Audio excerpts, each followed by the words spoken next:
अस्सलाम वालेकुम नाजरीन, अवामी तनाज़ुर के नए व्लॉग के साथ मैं हूं खालिद भट्टी।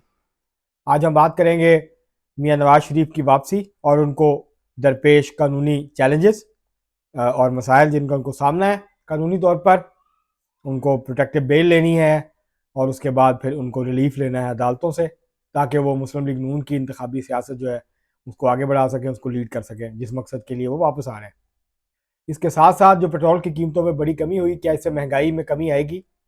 क्या इससे किराए कम होंगे? क्या इससे जो अशिया खुर्दनोश हैं उनकी कीमतों में कोई कमी आएगी? इस मौजू के ऊपर भी आज हम बात करेंगे। और क्या पाकिस्तान में इंतखाबात में लेवल प्लेइंग फील्ड मुमकिन है? और क्या अब तक जितने इंतखाबात हुए हैं, क्या इसमें कभी लेवल प्लेइंग फील्ड मिली है? क्या सबको यकसम मौके मिले हैं? एक जैसी ट्रीटमेंट हुई है रियासत की तरफ से और ताकतवर कुव्वतों की तरफ से? इन मौजूआत के ऊपर आज हम बात करेंगे। इससे पहले कि हम अपने मौजूआत की तरफ बढ़ें, आपसे गुजारिश है कि अगर आपने हमारा चैनल अवामी तनाज़ुर अभी तक सब्सक्राइब नहीं किया, उसको सब्सक्राइब कर लें। आपको व्लॉग पसंद आए उसको शेयर करें, लाइक करें और महज़ब अंदाज से अपनी राय का इजहार करें। अब हम बढ़ते हैं आज के पहले मौजू की तरफ। मियां नवाज शरीफ की वापसी में अब महज 5 दिन बाकी रह गए हैं। आज 16 तारीख है। 21 को मियां नवाज शरीफ ने लाहौर में लैंड करना है। पहले उन्होंने इत्तेहाद एयरवेज की flight, normal flight, commercial flight से आना था। अब वो एक जहाज़ जो है वो बुक करवा के वापस आ रहे हैं। उनके साथ पाकिस्तान के बहुत सारे नामवर सहाफ़ी, मुस्लिम लीग नून के अहम रहनुमा, उनके करीबी जो दोस्त और साथी हैं, रुफ़का हैं, वो होंगे। और उसके अंदर जो है वो एंकर्स होंगे।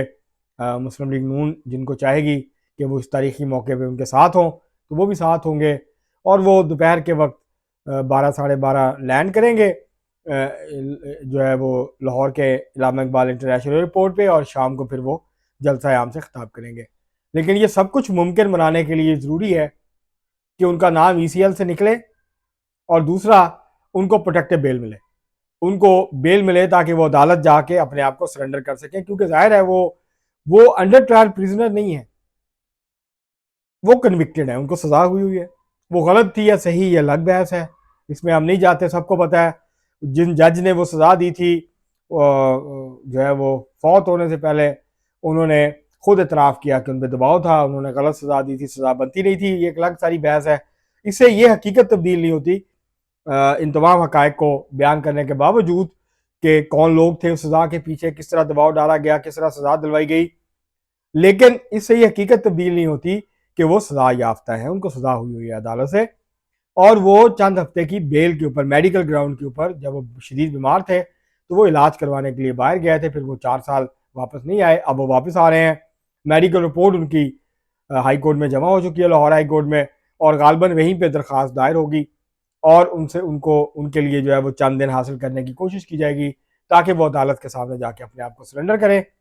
और हो सकता है उनको जेल जाना पड़े, ये भी हो सकता है मेडिकल ग्राउंड पे उनको हॉस्पिटल शिफ्ट कर दिया जाए और इस दौरान उनको हफ्ते 2 हफ्ते या 3 हफ्ते में उनकी जो जमानत है उसका फैसला भी हो जाए। और जो उनकी अपील लगी हुई है एक केस में जिसमें कि मरियम नवाज शरीफ साहबा और उनके शौहर कैप्टन सफदर पहले ही बरी हो चुके हैं, तो उस केस में तो जैसे ही वो अपील लगेगी ज़्यादा दिन नहीं लगेंगे, हफ्ता 10 दिन में फैसला हो जाएगा और गालिब इम्कान यही है कि वो बरी हो जाएंगे। लेकिन असल जो मसला है वो एक और ये है कि बहुत सारे जो, अगर आप बात करें, बहुत सारे जो आज़ाद माहरीन कानून हैं, आइन हैं, वो ये कहते हैं कि आइन और कानून में पाकिस्तान के ताहयात नाअहली का कोई तस्वर मौजूद नहीं है। अगर कानून को देखा जाए, अगर आइन को देखा जाए, और उनका ये कहना है कि ये जो कहा जाता है कि नवाज शरीफ को ताहयात नाअहली हुई है जहांगीर तरीन को, ये बात गलत है। इस चीज़ का जब कोई कानून ही मौजूद नहीं है, जब आइन की कोई शिक ही मौजूद नहीं है, तो सुप्रीम कोर्ट भी अगर चाहे तो वो नहीं कर सकती ये काम।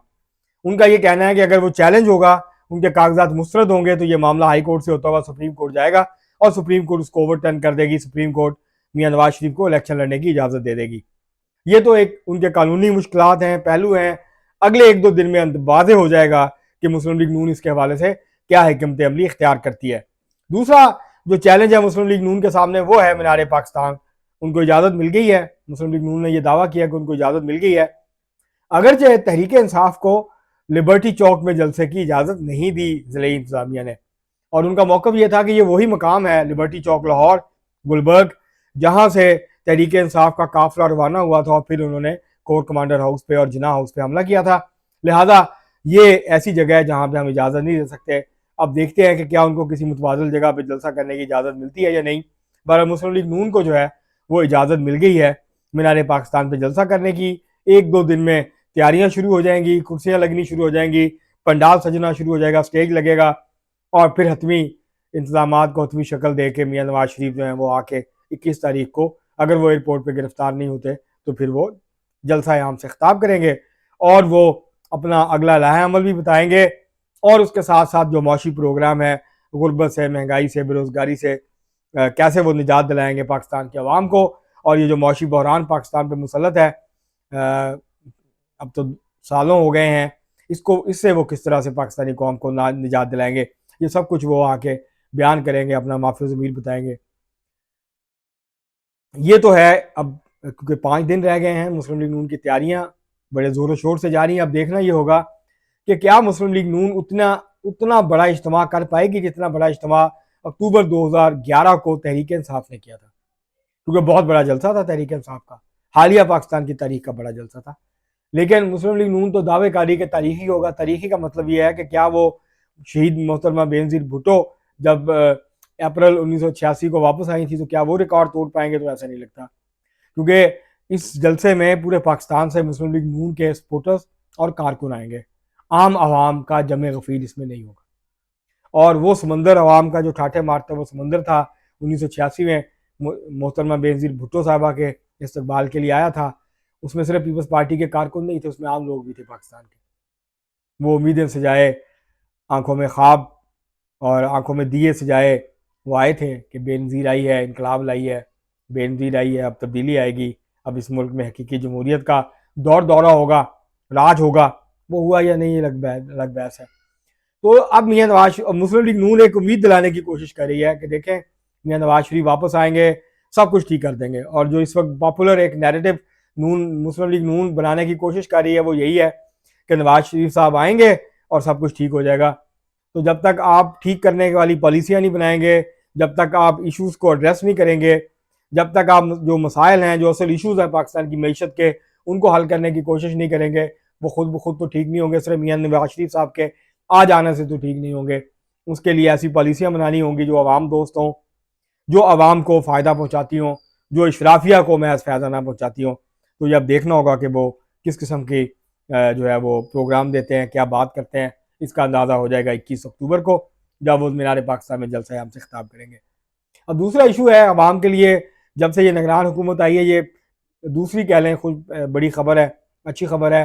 एक तो ये कि डॉलर कम हुआ, गुज़श्ता चंद हफ्तों से मुसलसल कम हो रहा है, और दूसरा मुसलसल इजाफे के बाद पेट्रोल की कीमतें जो हैं वो कम हुई है। 40 रुपये पेट्रोल सस्ता हुआ है, बड़ी कमी हुई है एक गो में, और इससे अवाम तवक्को कर रहे हैं कि उनको रिलीफ मिलेगा। अब देखना यह है कि क्या जो मुनाफाखोर हैं क्या वो चीज़ें कम होने देंगे, क्योंकि अब किराए कम होने चाहिए बसों के, चिंची रिक्शास के, उसके साथ साथ जो है वो किराए कम होने चाहिए। बाकी इंटर सिटी जो ट्रांसपोर्ट है, रेलवे के किराए भी कम होने चाहिए। उसी के साथ साथ बाकी जो चीज़ें महंगी की जाती हैं कि जी क्योंकि पेट्रोल महंगा हो गया तो अब हर चीज़ महंगी होगी, तो वो भी चीज़ें जो हैं वो सस्ती होनी चाहिए। और हुकूमत को इसके हवाले से सख्त इकदाम उठाने की ज़रूरत है ताकि आवाम को थोड़ा बहुत रिलीफ वहाँ भी मिल सके, क्योंकि महंगाई फिर 30% से ऊपर चली गई है। इसको नीचे लाने के लिए हुकूमत को इकदाम करने पड़ेंगे। पेट्रोल की कीमतों में कमी के साथ साथ बाकी इकदाम भी करने पड़ेंगे ताकि ज़ख़ीरा अंदोज़ी की, नजायज़ मुनाफाखोरी की जो एक लानत है उसकी हौसला शिकनी हो, उसके ऊपर काबू पाने की कोशिश की जाए। तो ये बहरहाल एक अच्छी खबर है जो कि पाकिस्तानियों को काफ़ी अर्से के बाद सुनने को मिली है कि पेट्रोल 40 रुपये सस्ता हो गया, 282 रुपये का हो गया। डीजल जो है वो तकरीबन 301, 200, 302 रुपये पे आ गया। तो ये एक रिलीफ आवाम को जो है वो मिला है पेट्रोल और डीजल की कीमतों में कमी का, और इससे उम्मीद की जानी चाहिए कि आहिस्ता आहिस्ता अगले महीने नवंबर में महंगाई में फिर कमी आएगी और वो 30% से दोबारा नीचे आ जाएगी।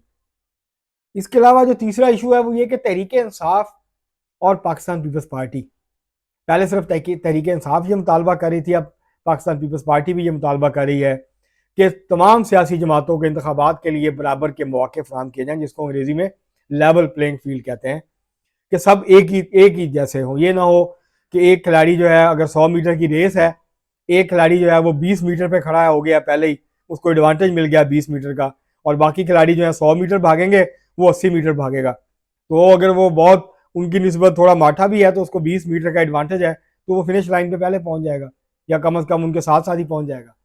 तो ये इसको हम कहते हैं कि ये अनड्यू फेवर नहीं होनी चाहिए। तो अब ये मुतालबा पाकिस्तान पीपल्स पार्टी भी कर रही है, क्योंकि पाकिस्तान पीपल्स पार्टी को महसूस हो रहा है कि उसको वो जो वो महसूस करती थी कि एक एडवांटेज मिलेगा तहरीक इंसाफ के कमज़ोर होने से, वो अब उनको लगता है कि नहीं मिल रहा, बल्कि मुस्लिम लीग नून ने अपने लिए अलग से एस्टेब्लिशमेंट के साथ जो है वो डील कर ली है और उसने अपने मामला सीधे कर लिए हैं, पीपल्स पार्टी को ऑन बोर्ड नहीं लिया। यही शिकवा जो है मौलाना फजल रहमान साहब भी करते नजर आए थे। फिर उन्होंने पेशावर में एक भरपूर बहुत बड़ा शो किया, मुफ्ती महमूद कॉन्फ्रेंस की उन्होंने, जिसमें बहुत बड़ी तादाद थी लोगों की। उन्होंने एक बार फिर ये साबित किया कि वो पाकिस्तान में सबसे ज़्यादा बड़ा जलसा या सबसे बड़ी मोबिलाइजेशन करने की सलाहियत रखते हैं, इसके बावजूद कि उनकी इंतखाबी जो कामयाबी उनको मिलती है वो इतनी बड़ी नहीं होती, लेकिन उनके जो वर्कर्स हैं, उनके जो सपोर्टर्स हैं वो बहुत एक्टिव हैं और वो जब चाहें लाख, 50,000, लाख, 1.5 लाख जो अपने वर्कर्स हैं उनको मोबिलाइज कर सकते हैं। तो ये उसी किस्म का मुजाहरा उन्होंने पेशावर में किया, बहुत बड़ा जलसा था, और जिसमें उन्होंने ये वाज़ेह तौर पर कहा कि वो इलेक्शन के लिए तैयार हैं और वो भरपूर कुव्वत के साथ जो है वो इलेक्शन लड़ेंगे। लेकिन मौलाना फजल रहमान की ख्वाहिश ज़रूर है कि इलेक्शन थोड़े डिले हों, लेकिन पाकिस्तान पीपल्स पार्टी कह रही है कि लेवल प्लेइंग फील्ड दिया जाए। तहरीक इंसाफ भी ये मुतालबा कर रही है। और ये पाकिस्तान की अगर आप नाज़रीन तारीख उठाएं, 1988 में पाकिस्तान पीपल्स पार्टी का रास्ता रोकने के लिए कि उसको 2/3 अक्सरियत ना मिले, इसको वाज़ेह अक्सरियत ना मिले, IGI बनाई, पीपल्स पार्टी का रास्ता रोका गया। 1990 के इंतखाबात में मुस्लिम लीग नून को फेवर किया गया। 1993 में पाकिस्तान पीपल्स पार्टी को फेवर मिली, मुस्लिम लीग नून को रोकना मकसूद था 1990 के। और 93 में फिर पीपल्स पार्टी जो है वो इक़्तिदार में आई और मुस्लिम लीग नून जो है वो ये शिकवा करती रही कि उनका रास्ता रोका गया। 1997 में मुस्लिम लीग नून की राह हमवार हुई, पीपल्स पार्टी का रास्ता रोका गया। 2002 में मुस्लिम लीग काफ को जो है वो सपोर्ट दी गई, उसको जितवाने की जो है वो भरपूर कोशिश की गई, उसकी मदद की गई। 2008 में मिला जुला सा रुझान था। 2013 में मुस्लिम लीग नून जो है वो बड़ी अक्सरियत लेके आई। तहरीक इंसाफ ने इल्ज़ाम लगाया पीपल्स पार्टी ने कि उनको कैंपेन नहीं करने दी गई, उनको खुल के इलेक्शन नहीं लड़ने दिया गया। 2018 में पाकिस्तान पीपल्स पार्टी, मुस्लिम लीग नून, जमीयत उलमा इस्लाम, ANP, इन सब जमातों ने, MKM, इन्होंने शोर मचाया कि धांधली हुई है और तहरीक इंसाफ को अनडू फेवर दी गई है। जब तहरीक इंसाफ को फेवर मिल रही थी तो उसने ये मुतालबा उस वक्त नहीं किया कि लेवल प्लेइंग फील्ड दिया जाए, सबको बराबर के मौके जो हैं वो फराहम किए जाएँ। अब तहरीक इंसाफ जो है वो क्योंकि रिसीविंग एंड पे है, वो इस वक्त जो है उसका रास्ता जो है उसको लगता है कि रोका जा रहा है, तो अब वो मुतालबा कर रही है। मुस्लिम लीग नून खुश है क्योंकि उसको इस सूरत हाल का फ़ायदा हो रहा है। तो इसलिए पाकिस्तान में ये तारीख है 1988 से लेके 2018 तक के इंतखाबात की कि एक पार्टी या दो पार्टियां हमेशा उनका रास्ता रोका जाता है और एक दो पार्टियों को जो है वो रास्ता दिया जाता है, और जिनको रास्ता मिलता है वो आगे चली जाती हैं, जिनका रास्ता रोका जाता है वो फिर उनको ठोकरें भी लगती हैं, उनको जो है वो रुकावटें भी आती हैं और उनको ऊंचे नीचे टेढ़े मेढ़े रास्तों से जो है वो आगे बढ़ना पड़ता है, जिसकी वजह से फिर वो ताख़ीर होती है और वो पीछे रह जाते हैं। तो ये पाकिस्तान की इंतखाबी तारीख है। 2023-24 के जो इंतखाबात हैं वो इससे मुख्तलिफ नहीं होंगे। तारीख लगता ये है कि अपने आप को दोहराएगी। इस दफ़ा हो सकता है तहरीक इंसाफ जो है उसका रास्ता वो समझे कि उसका रास्ता रोका जा रहा है और मुस्लिम लीग नून जो है उसके लिए एक खुला रास्ता उसको मिल जाए। आज के लिए इतना ही, बहुत शुक्रिया।